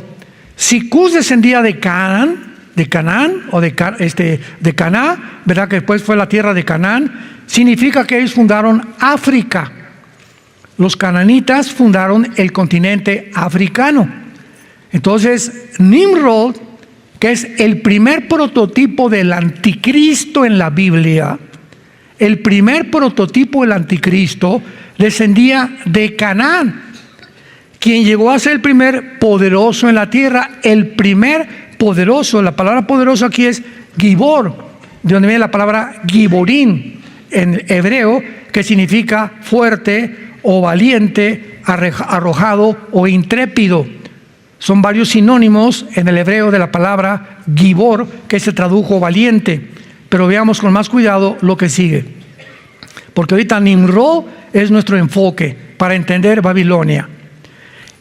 O sea, Nimrod, la palabra Nimrod apúntalo, significa rebelde en el hebreo. Es el primer rebelde de la historia. Este fue vigoroso cazador delante de Jehová. Por lo cual se dice, así como Nimrod, vigoroso cazador delante de Jehová. La palabra delante, la palabra hebrea, panim, con P de papá, panim, que significa rostro, reflejo de la cara. En otras palabras, este hombre fue el primero que abiertamente, delante de Jehová, comenzó a perseguir a los seres humanos. O sea, cínicamente se podría decir, el primer perseguidor, como dice la Biblia, cazador delante de Jehová, cazador de seres humanos. Y fue el comienzo de su reino Babel, el primer rebelde, la primer semilla satánica que Lucifer siembra en el mundo.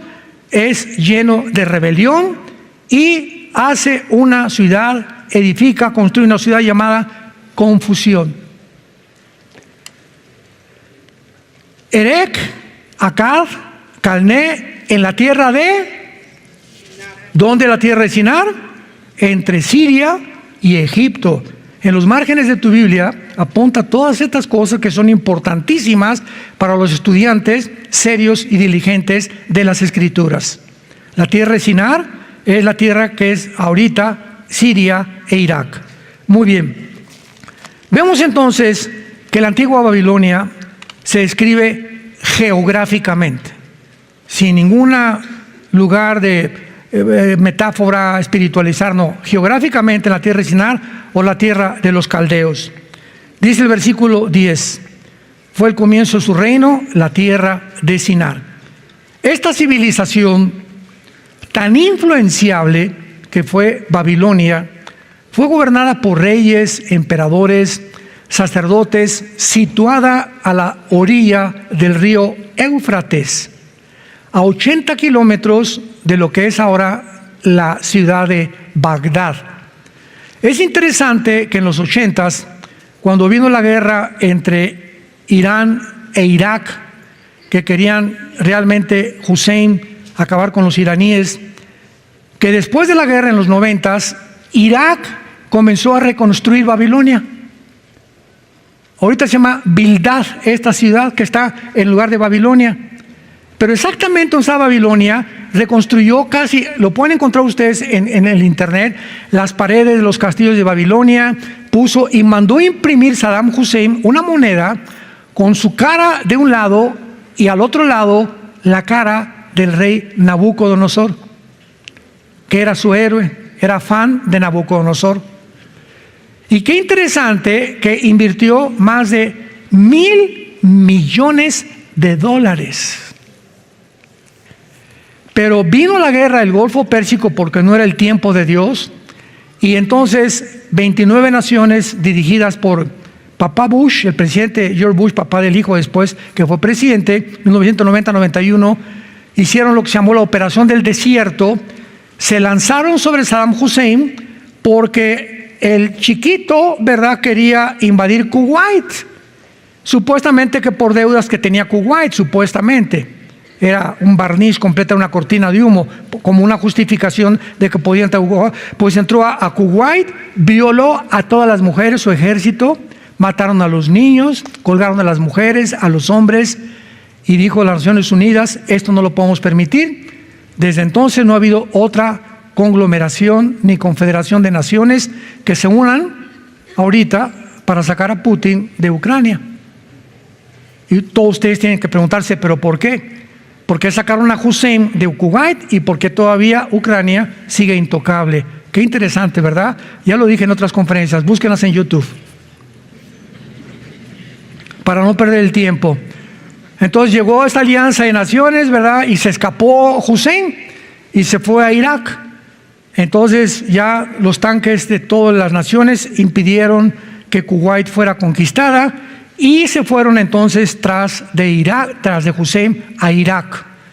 Y meses después de esta guerra lo encuentran finalmente, una búsqueda impresionante, enterrado a 3 metros de profundidad a Hussein, con todas las barbotas, lleno de piojos, y lo sacan de ahí, ¿verdad? El que vivía en castillos, que mandó violar sus hijos, Sani y Hussein, mataron niñas, sus favoritas eran las niñas entre 10 y 15 años de edad.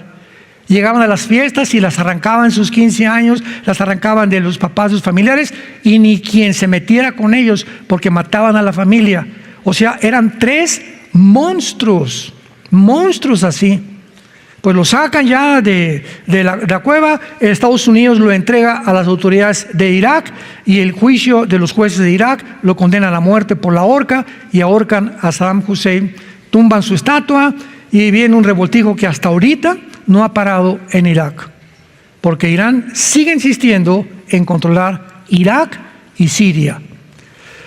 Entonces, esta historia nos muestra claramente, ¿verdad?, hasta dónde llega la historia, qué hay detrás de la historia, porque Hussein fue el primer hombre en tratar de reconstruir Babilonia. Qué interesante que está profetizado que se va a reconstruir.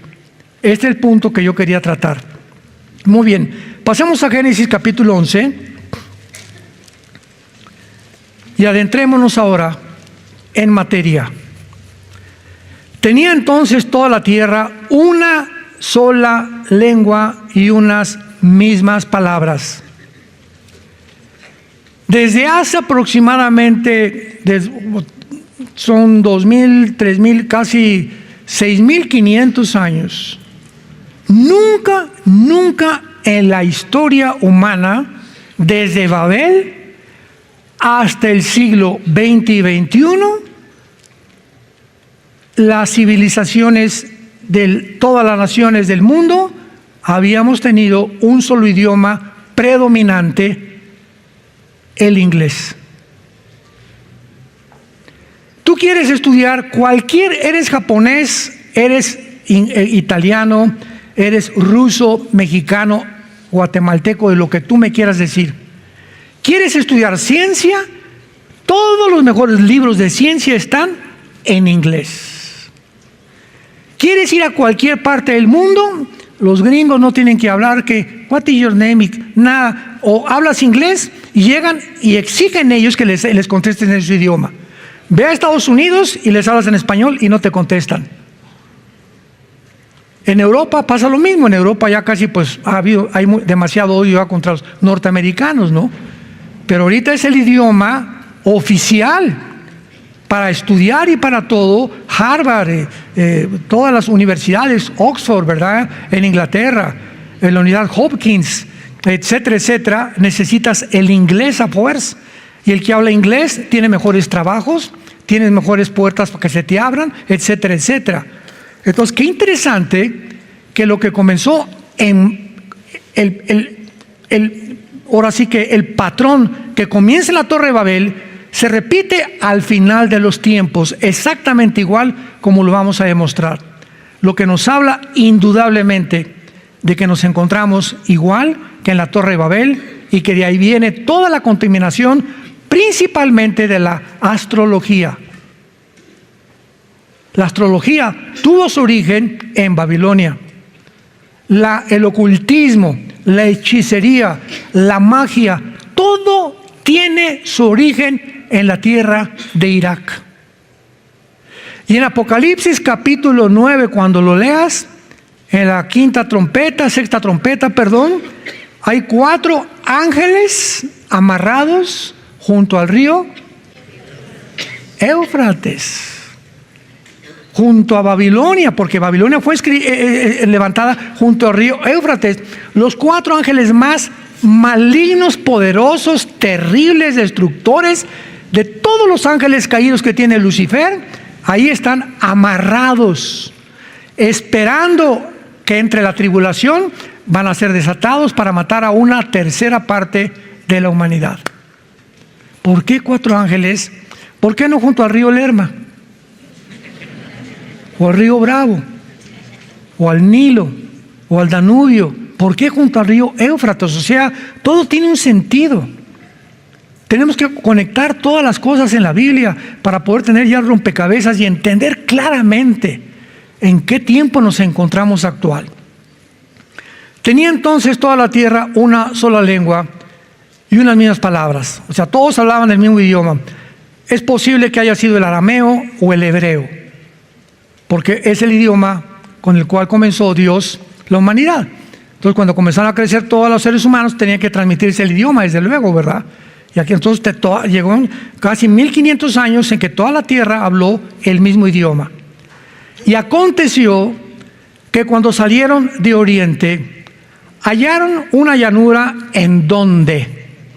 Otra vez, en Irak, en la tierra que se conoce como la Mesopotamia, o la zona la palabra Mesopotamia significa entre 2 ríos, porque ves tú a Siria, y ves a Irán, y ves el Medio Oriente, y ves que el río Éufrates nace exactamente de Turquía atraviesa casi todo el Medio Oriente, el río Éufrates y el Tigris, el Éufrates, y desemboca en el Golfo Pérsico, el río Éufrates. Y cuando venga la guerra del Armagedón, la Tercera Guerra Mundial, y China con los ejércitos vengan a Jerusalén para tratar de destruir Jerusalén y juntarse todas las naciones del mundo, van a atravesar por el río Éufrates y se va a secar. Apocalipsis 16, del 12 al 16, el Armagedón.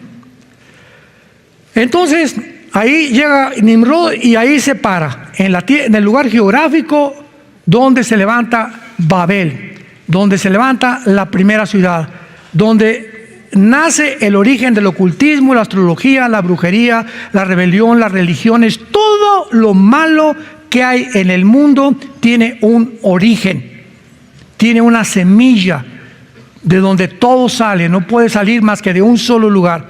Es la nación que se encuentra ahorita entre Irak y entre Siria.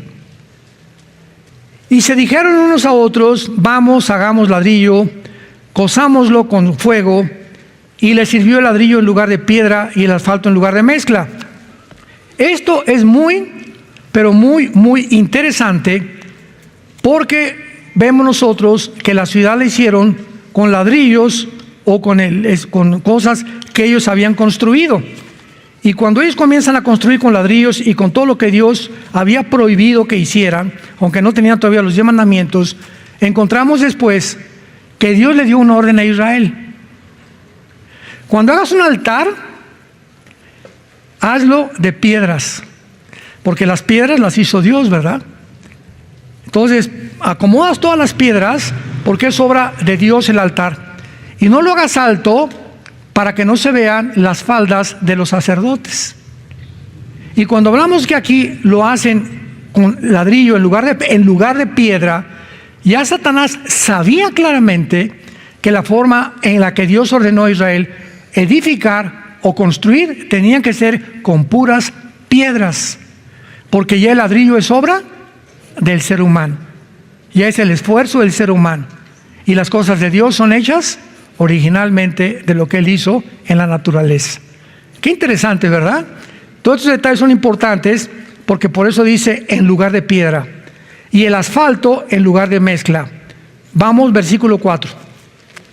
¿Cuál fue el primer pensamiento que esta rebelión masiva de Dios en Irak o en Babilonia o la tierra de los caldeos o la tierra de Sinar tenían? Número 1, vamos, edifiquémonos nosotros, hagámonos una ciudad y una torre cuya cúspide llegue al cielo.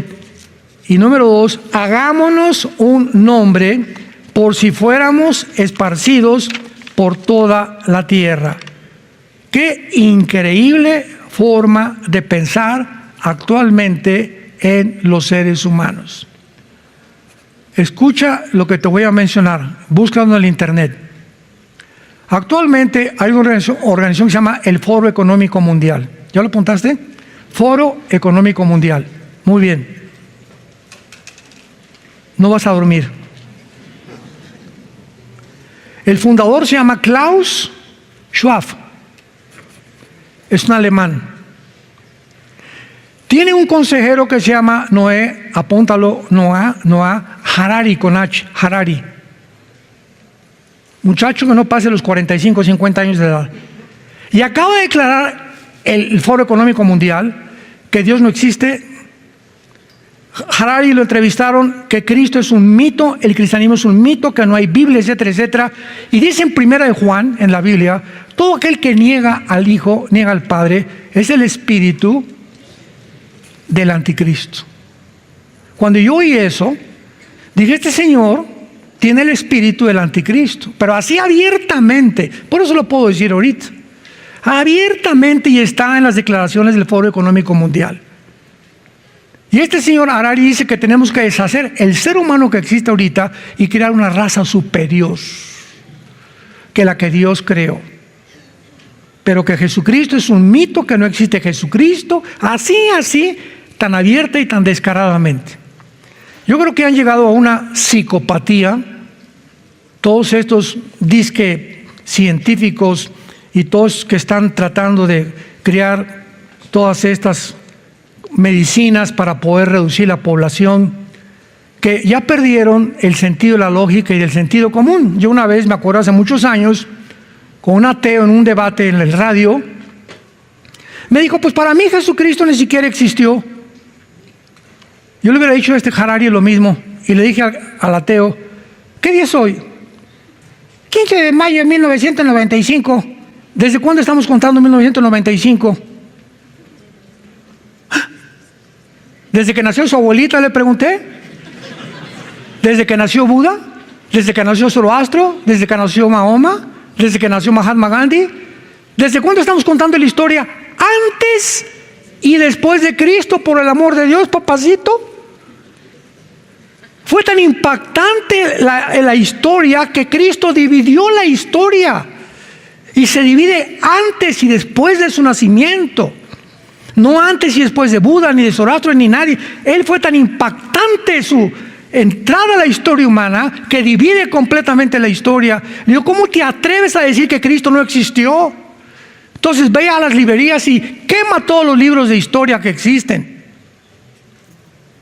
¿Cómo es posible que puedan llegar a esa irracionalidad? Dios no existe ni Cristo existió. Tan como cantidad, ¿verdad? Cuando hablamos de Irak y de Siria, no estamos hablando de la gente de Irak es linda, los sirios son lindos, estamos hablando de los gobiernos, como en Irán. Los iraníes son fabulosos, hay iglesias cristianas en Irán por todos lados, son los gobiernos, no es el pueblo cuando hablamos de ellos, por favor entiéndanlo. Entonces cuando estamos hablando de esto nos damos cuenta, ¿verdad?, que hay una ignorancia impresionante. ¿Cómo es posible que puedan decir eso? Y como el pueblo de Palestina en Israel, los palestinos pobrecitos, desde chicos, oyen a los judíos, matar a los judíos, si te matas con bombas, eres un shahid o eres un mártir y tendrás 72 mujeres que te esperan en el cielo. ¿Y qué es lo que les han enseñado, no? Como dijo Yasser Arafat, el holocausto nunca existió.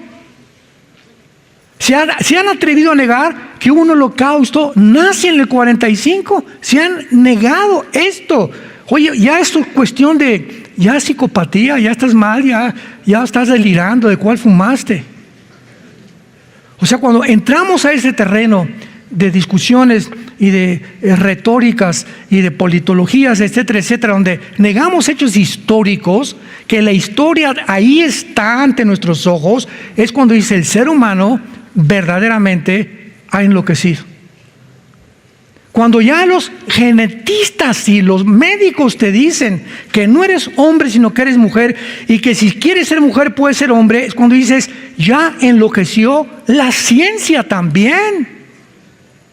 Están negando los cromosomas Y e X, están negando el ADN, están negando lo que la biología y los aminoácidos dicen. Imposible que tú puedas tener el cromosoma Y y que puedas cambiarte de género. Es imposible. Y si lo haces, el 65% de los transgéneros en el mundo, repito, el 65% se quitan la vida. Se suicidan. Es de las mayores tasas de suicidio que hay. Un ser humano que es que yo no soy lo que soy y de repente me cambian o supuestamente a través de cirugías y trasplantes o lo que sea, pero sigo siendo en mis células hombre. En mi mente están de acuerdo mis células con todo mi cuerpo y con el desarrollo de mi corazón, de mis pulmones, y yo me metí en la mente algo que no es cierto. Entonces ya que cambio en otra persona me doy cuenta que estoy encerrado en un cuerpo con dos sexos y con dos géneros. Tengo que acabar loco tarde o temprano. El Satanás vino a matar, a robar y a destruir. Y tenemos la verdad profética más segura, la cual tenemos que proclamar hasta que Jesucristo regrese. Tenemos que mandar a hacer luz, somos luz en el mundo. Ya basta de esconderte y de no hablar y no hacer olas y no me vayan a invitar otra vez. Tenemos que hablar la verdad. Al pan, pan y al vino, vino. A la ley y al testimonio. Y si no es porque no te ha amanecido, como dice el profeta Isaías. Entonces, al decir edifiquémonos y hagámonos un nombre, están diciendo, ¿verdad? Vamos a centralizar la política y la religión. La primera idea, que no venía de Nimrod, venía de Lucifer. a través de Nimrod. Centralicemos y unámonos en un solo lugar. Dios mandó, después del diluvio, dispérsense y vayan a poblar la tierra. Y llega Nimrod satánicamente. No nos vamos a dispersar. Unámonos y quedémonos en un solo lugar. Hagámonos un nombre y levantemos una torre, para que podamos de aquí en adelante ser reconocidos por el mundo, etcétera, etcétera. Y este es el deseo que permanece en la idea en el siglo XXI de un nuevo orden mundial internacional. ¿Ustedes creen que la agenda globalista es nueva? No. Aquí está desde el principio de la creación. Satanás ha tratado de centralizar las naciones en un solo hombre. Vean ustedes la sabiduría satánica. A Satanás le es más fácil controlar a un hombre y que de un hombre salgan todos los protocolos que él quiere, a tener 200 gobernantes, que ahorita son 200 naciones en el mundo, 199, 200 naciones hay en el mundo. Pero si logra Satanás quitarle la soberanía a las naciones, como es el proyecto de la agenda global, robar la soberanía nacional de las naciones y depender todas de un solo gobierno, como va el mundo a dirigirse, Satanás logró lo que él quería, una dictadura mundial por un hombre llamado el Anticristo. Aquí está, hace 2000 años. Todas las nuevas ideas, todo lo que está pasando en el mundo ya está escrito en la palabra de Dios, para que abramos los ojos y nos demos cuenta que hemos llegado verdaderamente a la última generación. Continuaremos con este estudio tan interesante y tan profundo. Estén atentos a todos los nuevos que salgan, porque de veras es vida a nuestra vida la palabra de Dios. Aquí no hay nada torcido ni perverso. Toda ella es recta a los que aman a Dios y razonables a los que han alcanzado la sabiduría. Sobre todas las cosas, los entendidos entenderán en el siglo que vivimos las cosas que Dios te quiere decir. Te damos gracias, Señor, por tu palabra. Bendito seas por habernos dejado las sagradas escrituras, que son lámpara a nuestros pies, lumbrera a nuestro camino.